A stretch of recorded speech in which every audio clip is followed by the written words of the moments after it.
अल्लाह नहीं करेंगे, आप लोग पढ़ेंगे पर परागन। क्या बोलते हैं इसको? Cross pollination. समझ गए? अब पर परागन का दूसरा नाम क्या होता है? पर परागन का दूसरा नाम जीनोगेमी और एलोगेमी बोलते हैं, और इसका पर्निसेशन बोला जाता है। समझ गए? कोई दिक्कत? तो पर परागन का क्या क्या नाम हो गया? जीनोगेमी, एलोगेमी और पर्निसेशन इसको कहा जाता है। अब सुनिए, पर परागन किसे कहते हैं? कि जब पराग कणों का स्थानांतरण क्या हो, एक पौधे के फूलों पर स्थित उसके जो परागकण है दूसरे पौधे पर स्थित फूलों के वर्तिकाग्र तक पहुंचती है, तो उसे क्या कहते हैं हम लोग? पर परागन। या फिगर समझिएगा कि यह एक प्लांट है, इसमें फूल लगे हुए हैं, और यहाँ भी एक प्लांट बना लीजिए, इसमें भी फूल लगे हुए हैं। तो जब एक पौधे के फूलों का परागकण दूसरे पौधे पर स्थित फूलों के वर्तिकाग्र तक पहुंचती है, इसे क्या कहते हैं हम लोग? पर परागन, या आप इसे जीनोगेमी या एलोगेमी भी कह सकते हो। ठीक है? अब चलिए देखिए इसमें क्या क्या होता है। तो पर परागन जो होता है किस तरह के फूलों में होगा? तो पर परागन हमेशा जो होता है वह एकलिंगी फूलों में होता है।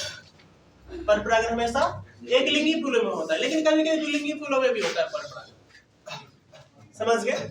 पर परागन मुख्यतः देखा जाए एक लिंगी फ्लावर यानी डायोसियस जो है, यानी एक लिंगाश्रयी उसमें होता है, लेकिन कभी कभी द्विलिंगी में भी होता है, जिसको उभयलिंगाश्रयी भी कहते हैं। पौधे के लिए हम लोग उभयलिंगाश्रयी और एक लिंगाश्रयी वर्ड का यूज करते हैं, जानवे करते हैं आप लोग।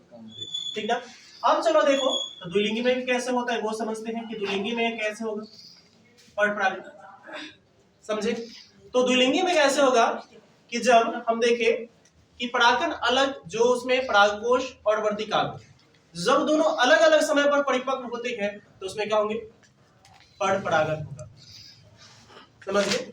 कुछ ऐसे फूल होते हैं जिसमें स्त्रीकेसर और पुंकेसर एक ही टाइम पर दोनों परिपक्व नहीं होते हैं, तो स्वाभाविक है कि दूसरे फूलों का आएगा। अगर मान लीजिए कि इसमें दो फ्लावर इसमें लगे, ठीक है, अब इसमें देखा जाए इसके जो परागकोश और स्त्रीकेसर दोनों इसमें है। समझ गए? अब दोनों में से कोई एक ही परिपक्व हो रहा है तो स्वाभाविक है कि इसका परागकण इस पर आएगा नहीं आएगा। तो किस तरह के परागन होंगे? पर परागन होगा। समझ में आ गया? कोई दिक्कत? तो ये होते हैं आपके पर परागन। तो पर परागन एक लिंगी फूलों में भी होता है, द्विलिंगी फूलों में भी होता है। समझ गए? अब चलिए देखेंगे हम लोग पर परागन के जो साधन होते हैं वह क्या क्या साधन होते हैं पर परागन के लिए। तो पर परागन के लिए जो साधन है वो देखते हैं।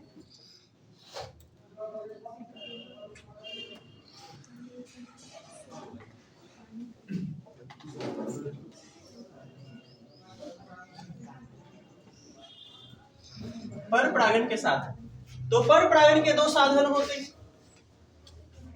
समझ गए? पर परागन कितने साधन होंगे? दो साधन होंगे।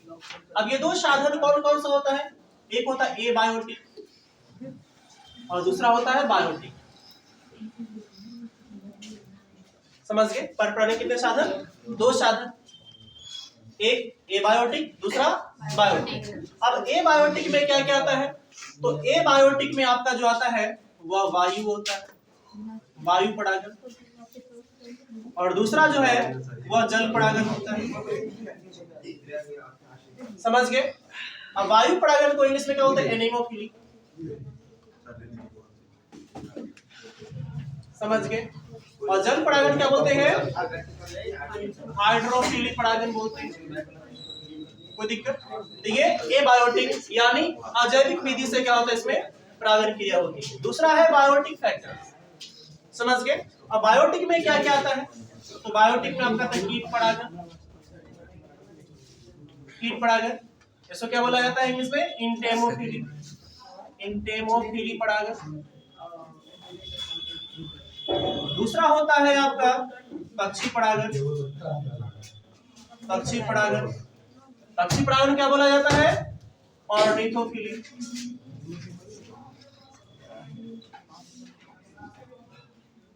और उसके बाद आपका होता है घोंघा द्वारा परागन, इसको मैलेकोफिली बोला जाता है। मैलेकोफिली बोला जाता है। फिर उसके बाद चींटी के द्वारा होता है परागन, चींटी परागन, इसको मणिकोफिली बोला जाता है।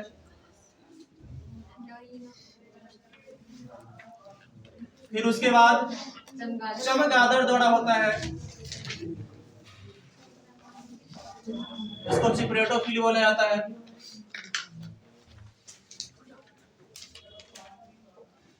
और एक जंतु परागन होता है,